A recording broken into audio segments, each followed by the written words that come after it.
Elizabeth Cady Stanton was a brilliant orator and tireless reformer who became the mother of the women's rights movement. Elizabeth Cady Stanton, one of America's most influential suffragists, was born in Johnstown, New York on November 12, 1815. She came from a prominent family. She had a sharp intellect and commanding presence. Stanton's family connections were substantial. She was educated in ways unusual for girls of her era, attending Johnstown Academy until the age of 16 when she continued her studies at Emma Willard's Troy Female Seminary, one of the first institutions to offer advanced education to women. Then in 1826, her brother Eleazar died, and the young Elizabeth witnessed her father's overwhelming grief at losing his only son. Elizabeth Cady tried desperately to console her father by excelling in traditionally male pursuits like Greek and horseback riding, but Judge Daniel Cady reportedly told her he wished she had been born a boy. Elizabeth Cady Stanton grew up in a household where she observed inequality firsthand. Her father was a judge and she spent time in his law office, listening to women plead for help with legal problems they could not solve because married women had no rights to property, earnings, or even their own children. In 1839, Elizabeth met Henry Brewster Stanton, an abolitionist agent and speaker. Henry was passionate about ending slavery. Within months they fell in love, and despite her family's reservations about Henry's financial prospects and radical politics, they married in 1840. Elizabeth insisted that the word "obey" be removed from their wedding ceremony, a radical act that signaled her lifelong resistance to women's subordination. Their honeymoon was a trip to London for the World Anti-Slavery Convention. Elizabeth accompanied Henry expecting to participate in the great debates about human freedom, but when they arrived, the convention organizers refused to seat the female delegates. The women were forced to sit behind a curtain in a segregated gallery, allowed to observe but not to speak. Elizabeth sat with Lucretia Mott, a Quaker minister and abolitionist who was among those excluded. The two women were outraged by this treatment. They spent hours discussing the parallels between the oppression of enslaved people and the oppression of women. That experience planted the seeds for what would become the women's rights movement in America. Elizabeth Cady Stanton was not a quiet, patient reformer content to wait for gradual change. She was a revolutionary thinker who demanded immediate and complete equality for women in every sphere of life. After returning from London, Elizabeth and Henry settled first in Boston, then in the small town of Seneca Falls, New York. Elizabeth gave birth to 7 children between 1842 and 1859. She was isolated in Seneca Falls, far from the intellectual stimulation she craved, overwhelmed by domestic duties and childcare. The contrast between her husband's freedom to travel and speak and her own confinement to the domestic sphere radicalized her further. She experienced firsthand the limitations placed on women, even educated, privileged women like herself. In July 1848, Elizabeth reconnected with Lucretia Mott, and together with a small group of women, they organized the first women's rights convention in American history. The Seneca Falls Convention was held on July 19 and 20, 1848, in the Wesleyan Chapel in Seneca Falls. Elizabeth drafted the Declaration of Sentiments, modeled deliberately on the Declaration of Independence. She wrote that all men and women are created equal, and she listed 18 grievances against men's tyranny over women, just as the founders had listed grievances against King George. The Declaration demanded rights for women in education, employment, property, and religion. The most controversial demand in the Declaration of Sentiments was the call for women's suffrage, the right to vote. Even many supporters of women's rights thought this demand was too radical, too extreme, too far ahead of public opinion. Lucretia Mott warned Elizabeth that including suffrage would make them look ridiculous. But Elizabeth insisted. She argued that the vote was essential because without political power, women would always be dependent on men's goodwill for any rights they might gain. Frederick Douglass, the great abolitionist and former slave who attended the convention, stood up and supported the suffrage resolution. With his help, it passed, but only narrowly. The Seneca Falls Convention launched the organized women's rights movement in America. Elizabeth Cady Stanton became its leading philosopher and most eloquent voice. She wrote speeches, articles, and letters arguing for women's equality with a clarity and force that shocked and persuaded her audiences. She challenged not just laws but the fundamental assumptions about women's nature and proper role. She argued that women were not naturally inferior to men, not naturally suited only for domestic life, not naturally more moral or pure or delicate. She insisted that women were human beings who deserved the same rights and opportunities as men. In 1851, Elizabeth met Susan B. Anthony, a meeting that would change both their lives and the course of American history. Susan was a temperance activist who had experienced discrimination when she tried to speak at a temperance meeting and was told that women should listen and learn while men spoke and acted. Elizabeth and Susan formed a partnership that would last 50 years. They complemented each other perfectly. Elizabeth was the thinker and writer, brilliant at articulating ideas and crafting arguments. Susan was the organizer and strategist, tireless at building networks and planning campaigns. Elizabeth often said that she forged the thunderbolts and Susan fired them. Elizabeth Cady Stanton was a radical on many fronts beyond suffrage. She advocated for married women's property rights, arguing that wives should be able to own property, control their own earnings, and enter into contracts. She fought for women's right to divorce abusive or drunken husbands at a time when divorce was scandalous and nearly impossible to obtain.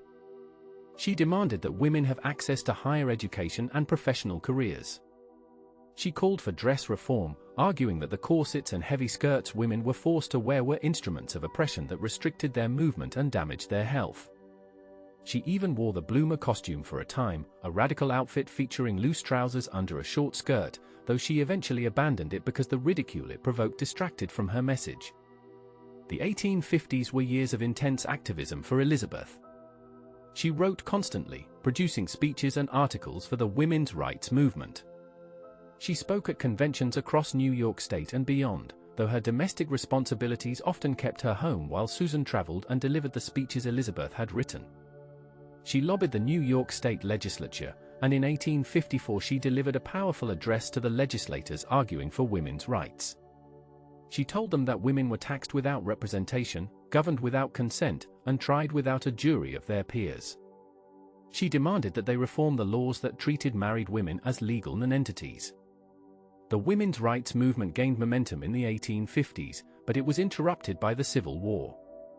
When the war began in 1861, Elizabeth and Susan suspended their women's rights work to support the Union cause and the abolition of slavery. They organized the Women's Loyal National League, which collected nearly 400,000 signatures on petitions calling for a constitutional amendment to abolish slavery. Elizabeth believed that the war and emancipation would create an opportunity to expand rights for everyone, including women. She expected that when the war ended, the nation would embrace universal suffrage, votes for both freed slaves and women. But Elizabeth Cady Stanton was bitterly disappointed by what happened after the war. The 14th Amendment, ratified in 1868, introduced the word male into the Constitution for the first time, specifying that states would lose representation if they denied the vote to male citizens.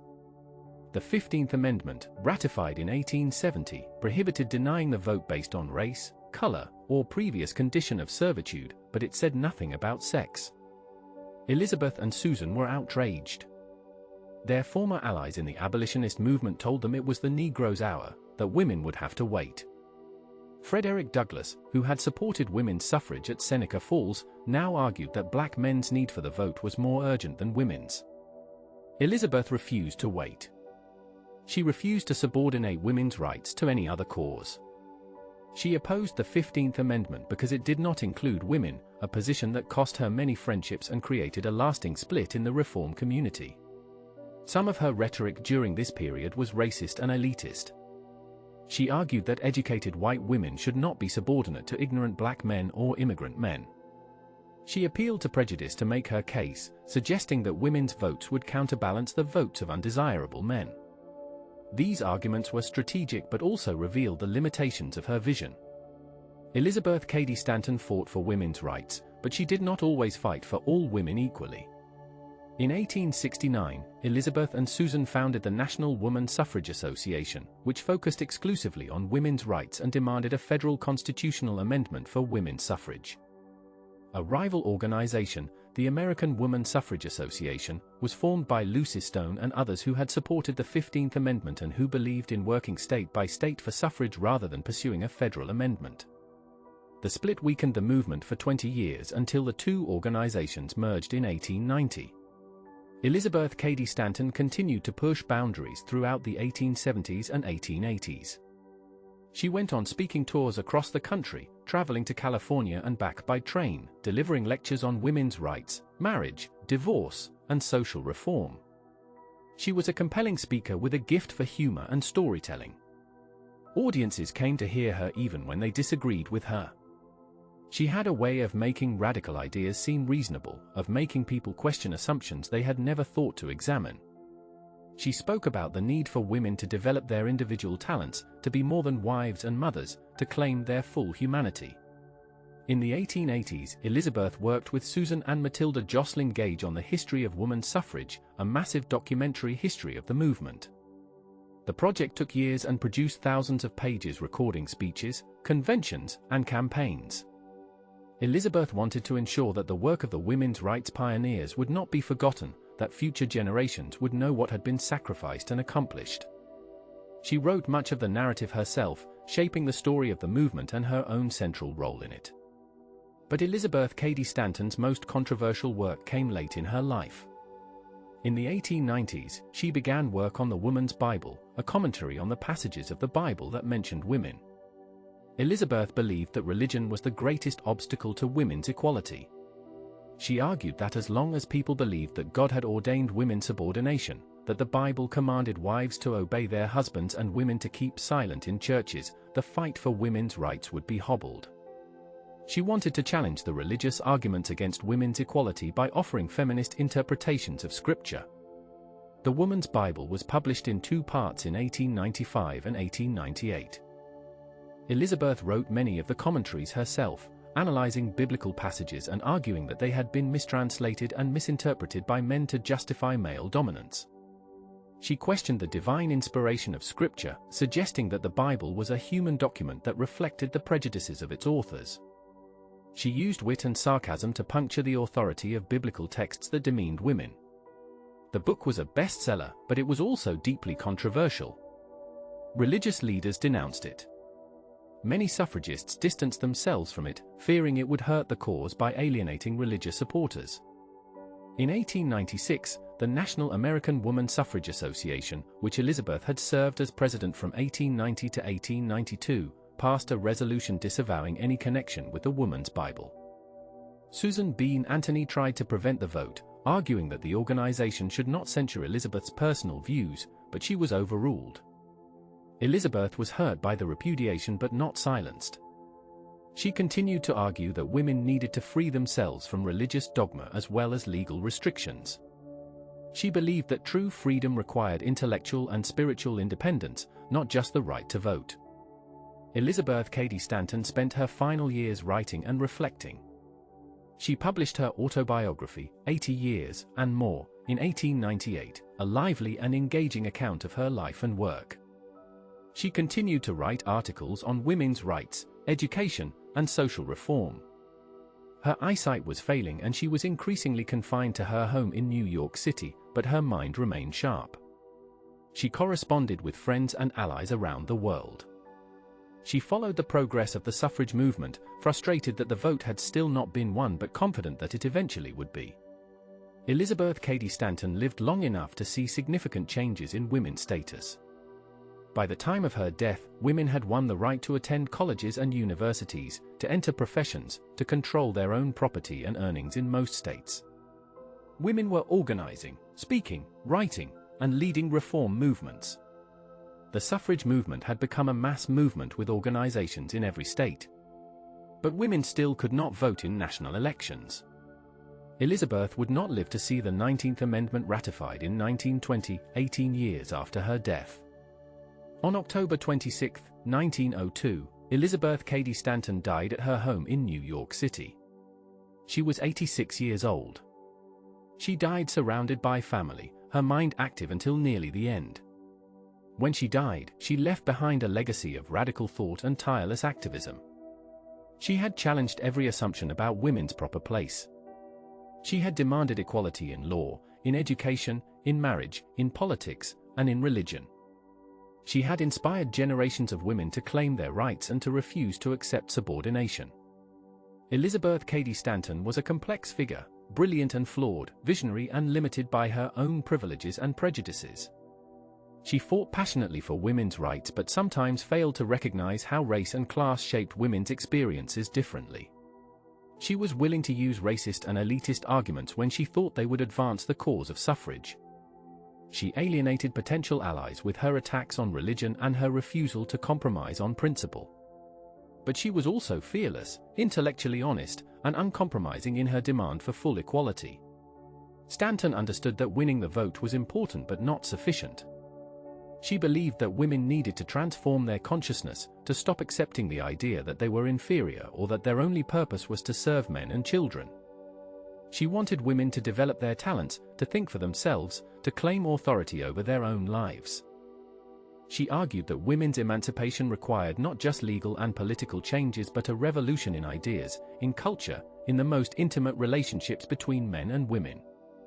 Elizabeth Cady Stanton's partnership with Susan B. Anthony was one of the most important collaborations in American history. Together they built a movement that would eventually win the vote and transform American society. Elizabeth provided the ideas and the words, the philosophical foundation and the rhetorical power. Susan provided the organization and the persistence, the networks and the campaigns. They disagreed sometimes, particularly about the Woman's Bible, which Susan thought was a distraction from the suffrage fight. But they remained devoted friends and partners for 50 years. The women's rights movement that Elizabeth Cady Stanton helped create was part of a broader 19th-century struggle for human rights and social justice. It was connected to the abolitionist movement, the temperance movement, the labor movement, and other reform efforts. Elizabeth saw these connections clearly. She understood that injustice anywhere threatened justice everywhere, that the same assumptions about natural hierarchy that justified slavery also justified women's subordination. She believed in universal human rights, even if her practice sometimes fell short of her principles.